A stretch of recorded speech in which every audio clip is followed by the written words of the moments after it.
Et si la majorité des gens entraient dans l'enfer, sans même savoir dans quel niveau ils vont tomber? Il existe 7 niveaux de Jahannam, 7 profondeurs de feu, et chacun est plus terrible que le précédent. Certains brûlent la peau, d'autres écrasent les curses, d'autres encore effacent jusqu'à l'espoir. Le prophète a décrit des lieux que même les montagnes ne pourraient supporter aujourd'hui. Tu vas découvrir ce que peu de gens osent expliquer.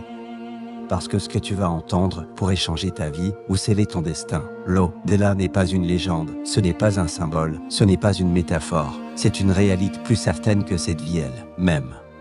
Allah nous a réunis avec un début et il nous a promis une fin. Entre ces deux instants, il y a une preuve. Après cette preuve, il y a un jugement. Et après le jugement, il y a une destination éternelle, soit le paradis, soit Jahannam. L'enfer n'a pas été serré par cruauté, il a été serré par justice. Car comment expliquer qu'un tyran qui a détruit des vies, qu'un oppresseur qui averse le sang, qu'un arrogant qui a rejeté la vérité puisse avoir la même fin que celui qui a patiente, prie, résiste, regrette et adore?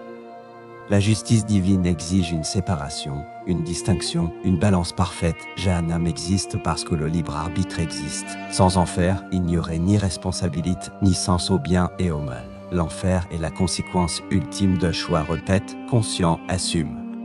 Ce n'est pas Allah qui est injuste envers les gens, ce sont souvent les gens qui sont injustes envers eux-mêmes. Et pourtant, malgré la dureté des descriptions, malgré la terreur des versets, malgré les avertissements répète, la miséricorde d'Allah dépasse sa colère. Allah n'aime pas punir, il avertit, il rappelle, il attend, il pardonne. Il ouvre la porte du repentir jusqu'au dernier souffle. Mais lorsque cette porte se referme, la justice prend le relais. Connaître Jahannam n'est pas un plaisir macabre. Ce n'est pas fait pour effrayer inutilement, c'est fait pour réveiller les cœurs endormis. Car celui qui ignore le châtiment banalise le pec.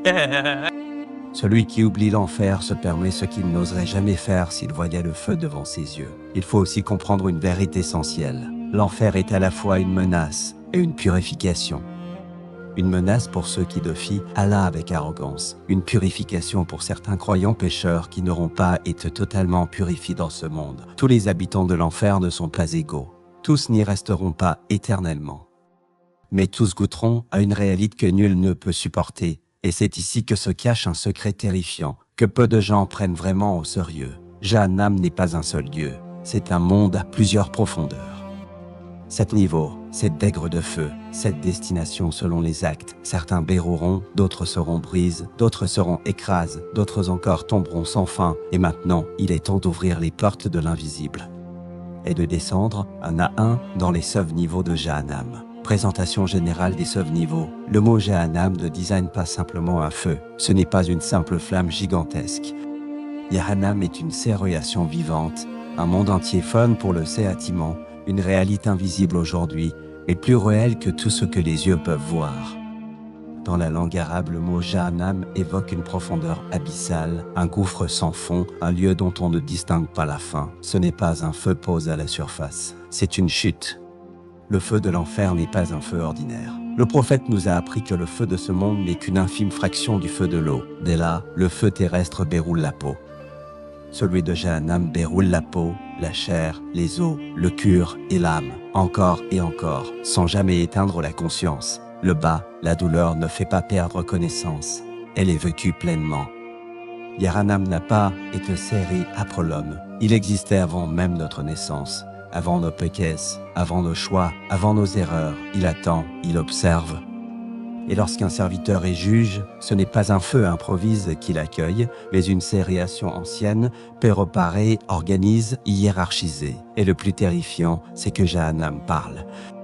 Le Coran nous apprend que, le jour du jugement, l'enfer demandera encore « Y a-t-il encore quelqu'un ?» Comme s'il n'était jamais rassasié. Il voit, il attend, il appelle ses habitants. L'enfer possède aussi des portes, pas une, pas deux, mais plusieurs. Chaque porte correspond à une catégorie de péchés. Chaque porte correspond à un type de châtiment. On n'entre pas tous au même endroit. On ne souffre pas tous de la même manière. Le chemin du feu est ordonné, selon la gravité des actes. Et parmi les premières créatures qui entreront dans le feu, il y aura, qu'Allah nous en réserve, des gens qui connaissaient là. Vérité. Mais l'ont rejeté, des gens qui parlaient de religion, mais ne la vivaient pas, des gens qui montraient la foi, mais la trahissaient en secret. Le danger n'est pas seulement dans l'ignorance. il est aussi dans l'hypocrisie, car voici la réalité que peu de gens mesurent. Réellement, Jahannam n'est pas un seul lieu, c'est un abîme à plusieurs profondeurs. Plus on descend, plus le feu devient intense. Plus on descend, plus l'espoir disparaît. Les savants en mentionnent 7 niveaux principaux, chacun correspondant à un degré de ces châtiments. Jahannam, le niveau d'entrée où dérouleront de nombreux pécheurs. L'Ad, le feu qui arrache la peau et appelle ceux qui amassaient sans donner. Al-Hutama, le feu qui écrase et qui monte jusqu'au curse. Sar 1, un brasier en flamme sous surveillance d'anges terribles. Sakar, un feu qui ne laisse ni vie ni mort. Al-Jam, un brasier jaune où les regrets seront éternels. Et enfin, Al-Khouya, la chute absolue, le fond de l'enfer. Chaque niveau est un monde, chaque niveau est une terreur différente. Chaque niveau est une réponse parfaite à des actes réussis. Et maintenant que les portes ont été ressenties, il est temps de commencer la descente, là où la chaleur n'est plus une sensation, mais une prison. Niveau 1, Jahannam, la porte de l'horreur. Jahannam est le premier niveau de l'enfer. Ce n'est pourtant pas un simple avertissement symbolique, c'est une réalité terrifiante. C'est la première porte par laquelle entreront des millions d'êtres humains. C'est le seuil du feu, le moment où l'âme comprend, trop tard, que la vie d'ici bas était une illusion passagère et que l'éternité commence. Qui entrera dans Jahannam? Ce niveau accueillera en premier lieu les grands pécheurs parmi les croyants, ceux qui sont morts sans s'être repentis sincèrement, ceux qui priaient parfois mais désobéissaient souvent, ceux qui connaissaient la vérité mais la retardaient. On y trouvera aussi ceux qui ont vécu dans l'insouciance totale, repoussant toujours le repentir à demain, jusqu'à ce que demain n'existe plus. Ils n'y entreront pas tous éternellement. Certains sortiront par la miséricorde d'Allah, mais avant d'en sortir, ils goûteront au feu, car même une seconde dans Jahannam est plus douloureuse que toute la souffrance de ce monde reni. Description du feu de Jahannam. Le feu de ce monde déroule à une température que notre corps ne peut supporter que quelques secondes. Mais le feu de Jahannam est 10 fois plus intense. Ce feu n'est ni rouge ni orange. Il est noir, obscur, étouffant, vivant. Il ne fait pas que brûler la peau, il pénètre l'intérieur, il brûle les organes, il écrase la poitrine, il fait fondre les os. Chaque fois que la peau est complètement consumée, une nouvelle peau est recréée afin que la douleur recommence. La mort n'arrive pas pour soulager. L'évanouissement ne vient pas interrompre la souffrance. La conscience est maintenue en permanence. Les cris des habitants. Dans Jahannam, on n'entend pas le silence. On entend les cris, les supplications, les hurlements, les regrets, les appels au secours. Les habitants crieront « Seigneur, fais-nous sortir, nous ferons le bien ». Mais la réponse sera « N'aviez vaut par eux l'avertissement ». Ils pleureront jusqu'à ne plus avoir de larmes. Puis, lorsqu'il n'y aura plus de larmes, ils pleureront du sang. Les visages seront méconnaissables. La terreur sera permanente, car chaque seconde fait craindre une souffrance pire que la paix précédente. Les boissons, l'eau bouillante, lorsqu'ils auront soif, et ils auront une soif que personne ici ne peut imaginer, on leur donnera à boire une eau bouillante, une eau dont la chaleur est telle qu'elle déchire les entrailles dès la première gorge. Elle brûlera la bouche, la gorge, l'estomac et ressortira en détruisant les organes. Ils supplieront pour une seule goutte d'eau fraîche. Mais ce qu'ils recevront, c'est une boisson qui augmente leur séatiment au lieu de l'apaiser. La nourriture, le zakoum. Quand la faim les torturera, on leur donnera à manger le fruit du zakoum. Un arbre maudit qui pousse dans le feu. Ses fruits ressemblent à des têtes de démons. Son goût est plus amer que le poison. Lorsqu'ils le mangeront, leurs ventres bouillonneront comme l'eau en ébullition. La faim ne disparaîtra jamais vraiment. La nourriture ne soulagera jamais. Elle ne fera qu'ajouter de la douleur, la durée du séatiment. Dans ce premier niveau, certains n'y resteront pas éternellement, mais la durée semblera sans fin. Une journée dans Jahannam est comme des milliers d'années de notre temps. Le temps s'étire, l'espoir se dissout, chaque instant devient un poids, chaque seconde devient un supplice. Et le pire, c'est que les habitants ne savent pas quand cela s'arrêtera. Ils n'ont aucune date de libération. Ils vivent dans l'attente, sans certitude. Les premiers regrets, c'est dans Jahannam que les premiers grands regrets éclateront. Ils diront « Si seulement j'avais pris, si seulement j'avais arrêté ce pec, si seulement j'avais écoute ». Mais le mot « si » n'a plus aucun pouvoir. Les excuses disparaissent, les masques tombent. Il ne reste plus que la vérité et le feu. Verset coranique, elle a dit dans le Coran que ceux qui entreront dans Jahannam verront le feu de leurs propres yeux. Ils entendront son rugissement, et lorsqu'ils y seront jetés, ils l'entendront bouillonner de rage. Chaque fois qu'un groupe y sera précipite, les gardiens demanderont « Un avertisseur ne vous est-il pas venu ?» Et ils répondront, « Si, mais nous avons menti. » Témoignage rapporte.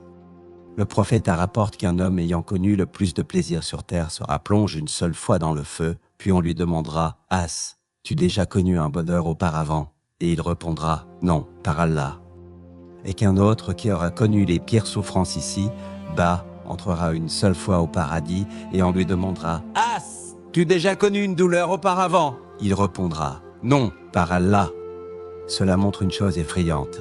Une seule immersion dans Jahannam efface tout le bonheur d'une vie entière. Et ceci n'était que le premier niveau, une porte d'entrée, un avertissement. Car plus bas, le feu ne se contente plus de birouleur la chair, il commence à détruire les curses. Niveau 2, l'ad le feu qui arrache la peau. Après Jahannam vient l'ad. Un niveau où le feu ne se contente plus de birouler, il arrache. Ici, la peau n'est pas seulement consumée, elle est arrachée vivante, encore et encore, dans une souffrance qui ne connaît aucun repos. Qui entre dans l'ad? L'ad est destiné à ceux qui ont amassé sans jamais donner. Ceux pour qui l'argent était une divinité. Ceux qui accumulaient, comptaient, empilaient, mais dont le cœur était ferme aux pauvres, aux orphelins, aux nécessiteux. Allah les décrit comme ceux qui amassent, comptent, et croient que leurs biens les rendront éternels. Ils pensaient être protégés par leur richesse, mais leur richesse devient la preuve de leur perte, l'orgueil, la salle de leur chute. Ces gens n'étaient pas seulement avares. Ils étaient orgueilleux, ils regardaient les autres de haut, ils humiliaient les faibles, ils pensaient que leur statut les plaît au-dessus du jugement. Mais devant l'ad, il n'y a plus de riches, plus de pauvres, plus de puissants, plus de faibles. Il n'y a que des corps nus, des âmes terrifiées et un feu qui appelle, le feu qui arrache la peau. Le feu de l'ad n'est pas un feu lent, il est violent, brutal, immédiat. Il ne ronge pas doucement. Il arrache brutalement la peau du visage, du dos, de la poitrine. Les visages deviennent des masses rôles sans trait. Les corps sont dépouillés de leur enveloppe. Chaque couche protectrice est supprimée pour que la douleur soit plus directe, plus crue, plus intense. Et lorsque la peau est totalement détruite, Allah la recrée instantanément, non pas pour soulager, mais pour recommencer. La destruction complète du corps. Dans l'ad, le corps ne reste jamais intact. Il est brûlé, arrache, reconstruit, puis à nouveau détruit. Les os sont exposés, les muscles sont à vif, les nerfs sont à découvert. Chaque contact avec le feu devient une explosion de douleur pure. Mais la mort ne vient pas. Le corps est maintenu dans un état éternel de supplice. La peur permanente. Il n'y a aucun moment de repos, aucune pause, aucune minute de soulagement. Les habitants de l'ad vivent dans une peur constante, car ils savent que la douleur actuelle va empirer. Le feu ne se puise jamais, et l'espoir ne revient jamais. Ils n'attendent plus la délivrance. Ils attendent seulement de savoir quelle souffrance va venir ensuite. L'appel du feu vers ses victimes. L'un des éléments les plus terrifiants de l'ad est que le feu appelle ses victimes. Le feu n'est pas passif. Il ne fait pas qu'accueillir. Il réclame. Il appelle ceux qui amassaient sans donner. Il appelle ceux qui étaient arrogants. Il appelle ceux qui méprisaient. Et lorsque leurs noms sont appelés, ils s'entraînent vers lui, malgré eux, malgré leurs cris, malgré leurs supplications. Les supplications inutiles. Ils crieront « Seigneur, renvoie, nous donnerons cette fois, nous aiderons cette fois, nous ferons le bien. » Mais la réponse sera « Il est trop tard. » Car ce qu'ils refusaient par orgueil, ils le demandent maintenant par terreur. Niveau 3, Al-Utama, le feu qui écrase et dévore les curses. Après l'ad, vient un feu encore plus profond, un feu qui ne se contente plus d'arracher la peau. Il écrase les êtres de l'intérieur. Son nom est Al-Utama, un mot qui signifie ce qui broie, ce qui pulvérise, ce qui réduit en poussière. Ici, on ne souffre pas seulement par le corps, on souffre par l'amel même, qui est destiné à Al-Utama. Ce niveau est réservé à ceux qui détruisaient les autres parts. Leurs paroles, les calomniateurs, les moqueurs, ceux qui rabaissaient, ceux qui humiliaient, ceux qui se nourrissaient de l'honneur des gens. Ils ne tuaient pas avec des armes, ils tuaient avec la langue. Ils ne frappèrent pas avec les mains, ils frappaient avec les mots. Ils riaient pendant que d'autres s'effondraient. Ils détruisaient des réputations sans jamais verser une larme. Et maintenant, Al-Utama va faire à leur âme ce qu'il faisait aux curses des autres, le feu qui écrase. Le feu d'Al-Utama n'est pas seulement brûlant, il est écrasant. Ce n'est pas une douleur qui pique, c'est une douleur qui compresse, broie, écrase l'être entier. Les corps y sont presque comme dans un étau. Les cages thoraciques se resserrent, les os craquent, les organes sont compressés, sous une pression spirituelle et physique inimaginable. Ce n'est plus seulement le feu qui fait souffrir, c'est le poids même du séhâtiment. Ceux qui se moquaient, ils riaient des croyants, ils riaient des pauvres, ils riaient des faibles, ils riaient de la piète. Ils trouvaient cela de mode, excessif, ridicule, mais dans Al Hutama, leurs rires deviennent des cris, chaque moquerie devient une cause de supplice, chaque mot humiliant devient une flamme supplémentaire. Ils pensaient être intelligents. Ils découvrent qu'ils étaient aveugles. Le feu qui monte jusqu'au cœur. Le plus terrifiant dans Al Hutama, c'est que le feu n'agit pas seulement sur le cœur, il atteint directement le cœur. Le Coran décrit ce feu comme un feu qui monte jusqu'au cœur. Cela signifie que la douleur n'est pas seulement physique, elle est émotionnelle, spirituelle, existentielle. Ils ressentent le regret, la honte, la perte, la terreur, la culpabilité. Tout cela brûle en même temps. C'est un feu qui fait souffrir le souvenir, la conscience, l'identité. Les choix passent. Ils se souviennent de chaque calomnie, de chaque sourire moqueur, de chaque injustice verbale. Et aucun de ces souvenirs ne leur apporte du réconfort. Tous deviennent des flammes. Le feu qui ne se teint jamais. Le feu d'Al Hutama ne faiblit jamais.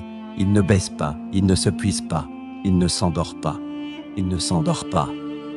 Plus le temps passe, plus il devient intense. Ici, l'habitude ne réduit pas la douleur. Au contraire, la conscience de l'éternité la rend encore plus insupportable. Ils comprennent qu'ils ne sont pas dans une punition temporaire, mais dans une destruction prolongée. La peur qui dévore l'esprit. Dans Al Hutama, la peur n'est pas liée à l'instant présent, elle est liée à ce qui va encore arriver. Ils savent que ce feu ne va pas s'arrêter.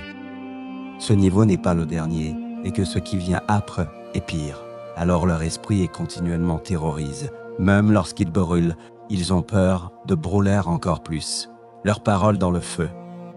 Ils diront « Seigneur, rends-nous muets, nous ne parlerons plus jamais contre personne, sauve-nous d'ici », mais leur langue qui s'est fait au mal ne sont plus capables d'obtenir le bien. Ils comprendront trop tard que la langue peut être une cause de paradis ou une cause d'Al Hutama, sens profond d'Al Hutama. Al Hutama n'est pas seulement un feu, c'est la réponse parfaite aux péchés invisibles. Les coups portés par la langue ne laissent pas de cicatrices visibles, mais dans l'eau, dès là, ils deviennent des flammes visibles. Ce niveau rappelle une vérité terrible. Tu peux détruire quelqu'un sans jamais le toucher, et cela, Allah ne le laisse jamais impuni. Et ceci n'est que le troisième niveau. Plus bas encore, le feu ne se contente plus d'écraser, il explose. Niveau Foursar, le feu qui explose, les chaînes et la chute. Après le crasement d'Al Hutama, vient un feu qui ne se contente plus de broyer, il explose. Son nom est Sa'er, un feu en furie, un brasier de chaîne, un séhâtiment qui ne laisse aucun instant de stabilité. Ici, la souffrance n'est pas continue de la même façon. Elle arrive par vagues de destruction violente. Ceux qui sont précipités dans Sa'ar est destiné à ceux qui ont défié Allah ouvertement, ceux qui ont rejeté les rappels, ceux qui entendaient les versets et tournaient le dos avec mépris. Ils savaient, mais refusaient d'obéir. Ils comprenaient, mais persistaient par arrogance. Ils ne voulaient pas seulement pécher, ils voulaient contester la vérité. Les flammes explosives. Le feu de Sa'ar n'est pas un feu stable. Il est explosif. Les flammes jaillissent comme des tempêtes de feu. Elles frappent avec violence, elles reculent, puis reviennent encore plus fort. Chaque explosion de flammes arrache les membres, projette les corps, disloque les os, disperse les chairs. Les habitants sont Beyrouls, projettent, puis recomposent. Pour être Beyrouls à nouveau, ce n'est plus un simple feu. C'est une guerre contre les corps, les anges de séhâtiment, dans sa ère. Les habitants ne sont jamais seuls avec le feu. Ils sont surveillés par les angueux du séhâtiment, des angueux c'est vrai, sans compassion pour la rébellion, sans pitié pour l'arrogance, sans fatigue. Leur visage n'exprime ni colère humaine, ni haine émotionnelle. Ils n'expriment que l'exécution parfaite de l'ordre divin. Ils frappent, ils enchaînent, ils précipitent, et jamais ils ne désobéissent. Les chaînes. Dans sa terre, les habitants ne sont pas seulement paroles, ils sont attaches. Des chaînes de feu, des liens de souffrance, des entraves incandescentes. Les mains sont liées, les pieds sont liés, les coups sont ceintures. Ils tentent de s'éloigner du feu, les chaînes les ramènent. Ils tentent de se couvrir. Les chaînes les exposent. Ils ne contrôlent plus leur corps. Ils sont livres et hâtiments. Le passage force au-dessus du feu. Avant même d'atteindre sa terre, certains devront passer au-dessus du feu. Un passage plus fin qu'un cheveu. Plus tranchant qu'une lame. Sous eux, les flammes. Devant eux, l'inconnu. Certains traverseront rapidement. D'autres chuteront. Et lorsqu'ils chutent, ils ne tombent pas doucement. Ils sont aspirés dans la fureur de ça. La chute dans le vide. Dans ce niveau, la chute est une torture à elle seule. Ils tombent longtemps dans le noir, avec le feu qui rugit autour d'eux. La chute dure et dure et dure. Ils n'atteignent pas immédiatement le sol. Ils tombent dans l'angoisse, dans la certitude qu'en bas, la souffrance sera pire. Et lorsqu'ils atteignent enfin la zone de feu, le choc est total. Le corps explose. La douleur envahit tout. Mais encore une fois, ils ne meurent pas. La peur permanente. Dans Sahar, la peur ne vient pas de l'attente. Elle est constante. Ils savent qu'à tout moment, une explosion de feu peut surgir, un ange peut les frapper, une chaîne peut les tirer. Une chute peut les emporter. Ils ne savent jamais de quelle direction la douleur va venir. Leur esprit n'a aucun repos, leur cœur n'a aucune tranquillité, leur existence devient une alerte permanente. Leurs paroles dans sa ère, ils crieront « Seigneur, ne nous renvoie pas là où nous étions rebelles. Nous obéirons cette fois, nous nous soumettrons cette fois. » Mais l'obéissance qu'ils ont rejetée dans la facilite, ils la réclament dans le feu. Et il leur sera dit, n'avez-vous pas eu assez de rappel? Le sens de sa ère est le feu de ceux qui refusaient d'obéir malgré la connaissance. Ce n'est pas un feu pour l'ignorant. C'est un feu pour le rebelle conscient. Ceux qui savaient et defiaient quand même, ceux qui comprenaient et résistaient quand même. Ce niveau prouve une vérité terrifiante. Connaître la vérité et la rejeter est plus grave que l'ignorer. Et ceci n'était que le 4e niveau. Plus bas encore, le feu ne laisse même plus l'illusion de la vie. Il brûle sans accorder la mort. Niveau FIV, Sakar le feu qui brûle sans accorder la mort. Après les explosions de ça, un feu encore plus cruel, un feu qui ne tue pas, un feu qui ne laisse pas mourir, un feu qui ne laisse pas mourir, un feu qui brûle sans jamais libérer. Son nom est Sakar, un feu qui consume tout, sauf l'existence. Ceux qui sont jettent dans Sakar. Allah a décrit clairement certaines catégories de personnes destinées à Sakar. Ceux qui délaissaient la prière, ceux qui rejetaient les pauvres, ceux qui refusaient de nourrir le nécessiteux, ceux qui s'enfonnaient dans les discours futiles et mensongers, ceux qui demandaient le jour du jugement. Ils vivaient sans se prosterner, ils mangeaient sans partager, ils riaient pendant que d'autres pleuraient. Ils parlaient beaucoup, mais se rappelaient peu d'Allah. Ils savaient que la prière existait, mais ils la repoussaient. Ils savaient que l'aumône purifie, mais ils la retenaient. Et maintenant, Sakar devient leur demeure, un feu qui brûle sans laisser la mort.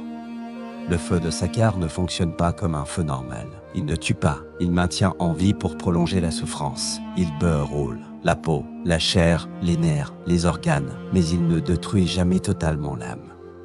La mort n'arrive pas comme une miséricorde, elle les refuse. Il reste entre la vie et la destruction, un état suspendu où la douleur est éternelle et la fin inexistante. L'abandon de la prière, la première cause de Sakar.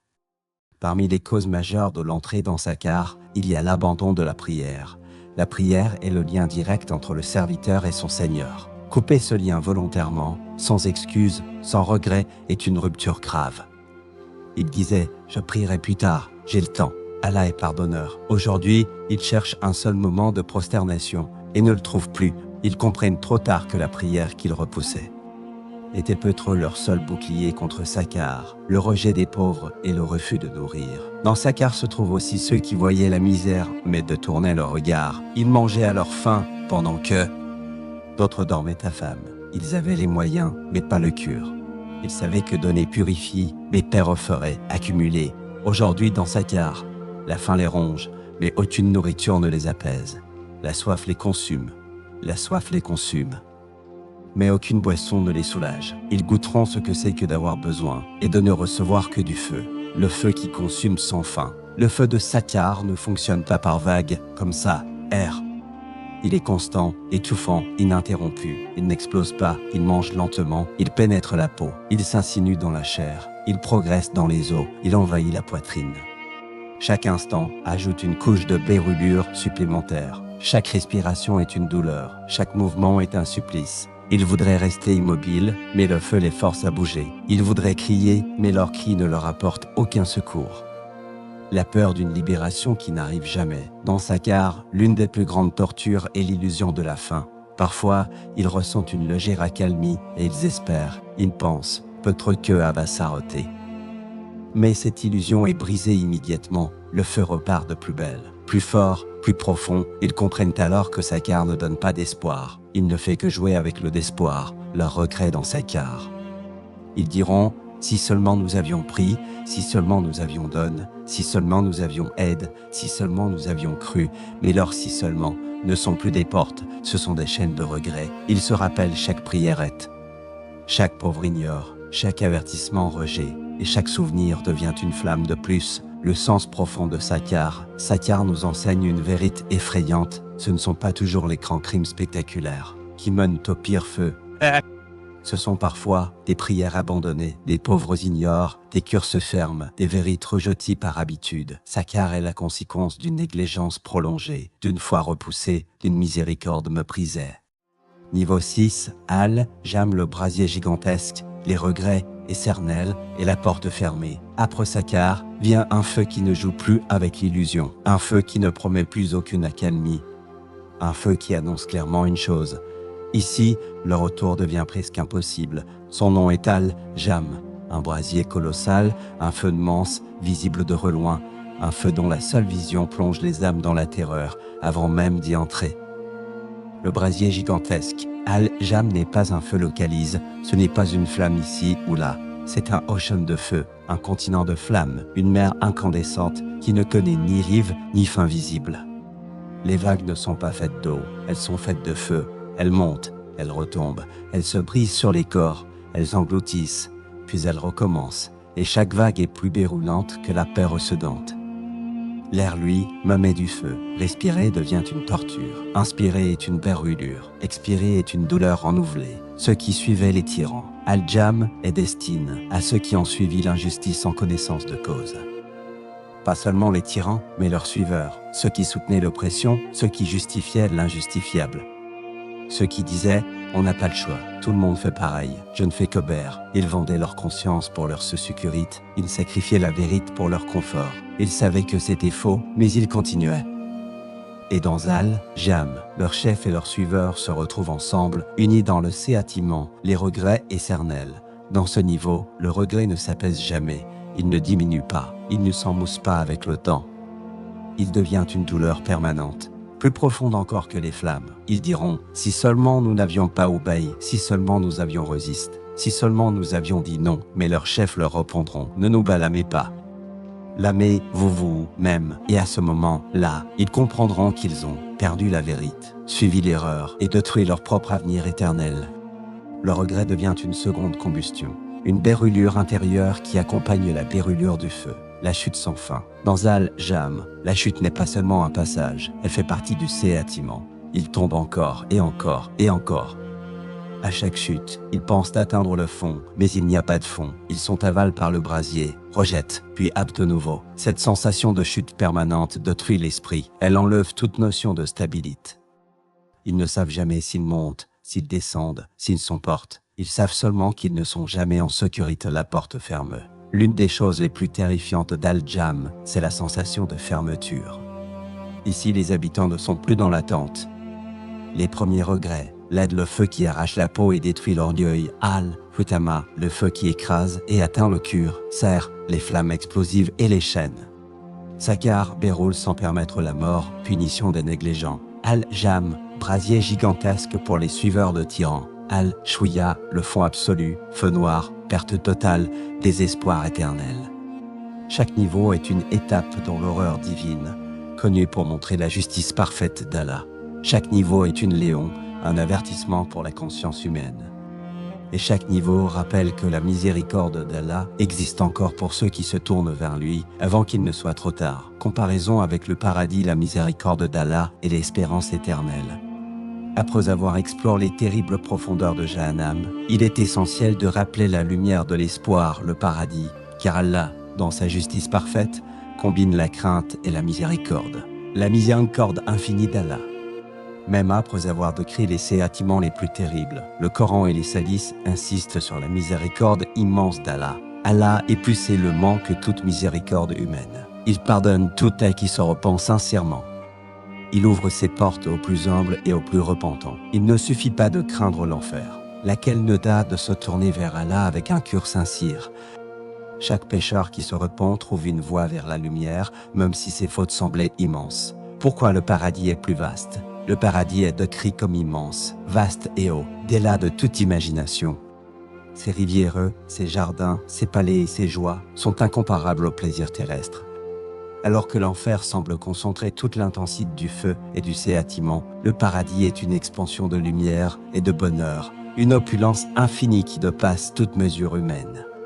Chaque acte de foi, chaque sourire, chaque aumône et chaque prière sincère est une semence qui peut ouvrir la porte du paradis. Même la plus petite action peut être multipliée par Allah au-delà de toute limite. Une seule action peut sauver.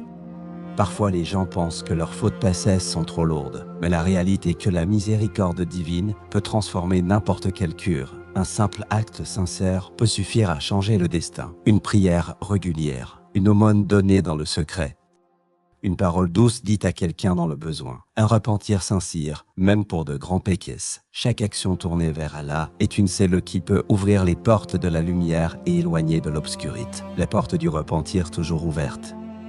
Contrairement à Jahannam, la porte du repentir est toujours ouverte tant que la vie continue. Le prophète a dit « Allah accueille le repentir de son serviteur tant qu'il n'est pas sur le point de mourir ». Aucun cœur n'est jamais trop corrompu pour qu'Allah n'offre pas la miséricorde. Aucun pécheur n'est définitivement perdu tant qu'il se tourne sincèrement vers lui. C'est pourquoi l'espoir est un pilier fondamental de la foi. Il permet de surmonter la peur de l'enfer et de se rapprocher de la lumière. Léon spirituel.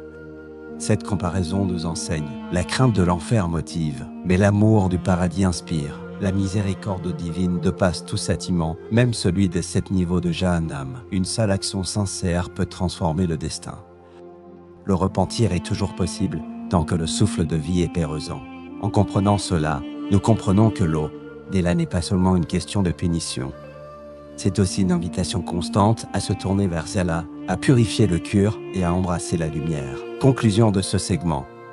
Alors que Jahannam est un avertissement terrifiant mais nécessaire, le paradis est la promesse divine, un lieu de joie infinie, d'amour et de lumière. Entre la peur et l'espoir, chaque croyant est appelé à choisir la miséricorde d'Allah, à accomplir des actions sincères et à ne jamais désespérer de son pardon. Message de repentir et miséricorde, le chemin du retour vers Allah. Après avoir exploré les terribles profondeurs de Jahannam et la lumière du paradis, il est crucial de rappeler à chaque spectateur que le repentir est toujours possible et que la miséricorde d'Allah dépasse toute imagination. Le Tawbah, le retour sincère. Le Tawbah, ou repentir sincère, est une cellule essentielle pour effacer les péchés. Il ne suffit pas de regretter intérieurement, il faut reconnaître ses erreurs, se détourner du péché, s'engager à ne pas le répéter. Allah dit dans le Coran, « Ô mes serviteurs qui avez commis des excès envers vous, même, ne désespérez pas de la miséricorde d'Allah. Certes, Allah pardonne tous les péchés. » Coran 39, 53. Cette promesse montre que peu importe la gravité des fautes passées, il y a toujours une porte ouverte pour le cœur sincère. Allah pardonne tous les péchés. La miséricorde divine est infinie. Aucun péché n'est trop grand pour qu'Allah ne puisse le pardonner, à condition que le repentir soit sincère. Le prophète a dit, Allah accepte le repentir de son serviteur tant qu'il n'est pas sur le point de mourir. Tirmidhi. Ainsi, le passe-peu s'efface, le cœur purifie et l'âme réconciliée avec le Créateur. Aucune action passée, aucune erreur commise ne doit désespérer celui qui se tourne vers Allah avec sincérité. Hadith sur la miséricorde.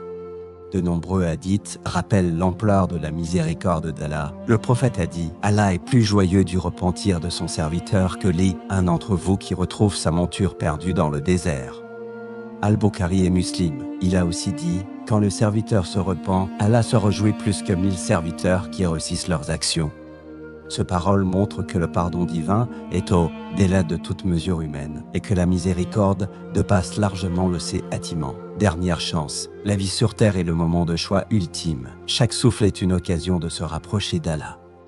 Chaque moment est une chance de retourner vers la lumière avant qu'il ne soit trop tard. Le Coran avertit « Et quiconque fait le bien, même de la taille d'un atome, le verra. Et quiconque fait le mal, même de la taille d'un atome, le verra. » Coran 99, 7-8. Ces mots nous rappellent que chaque action compte et qu'il n'est jamais trop tard pour changer le cours de sa destinée. Retour vers Allah. Se repentir signifie ouvrir le cœur à Allah, se tourner vers lui et lui demander pardon avec sincérité. Cela inclut le regret profond de ses fautes passées, l'abandon immédiat du péché, la résolution ferme de ne plus y retourner, l'accomplissement d'actions positives et sincères pour purifier l'âme. Le chemin du retour est toujours accessible, car Allah dit « Mon serviteur continue à se rapprocher de moi par des actions surrogatoires jusqu'à ce que je l'aime. Et quand je l'aime, je deviens son ouïe par laquelle il entend, son regard par lequel il voit, sa main par laquelle il saisit et son pied par lequel il marche. » Hadith, Qsi, Al-Bukhari et Muslim. Léon spirituel. Ce message final rappelle que le repentir sincère peut effacer tout passé sombre.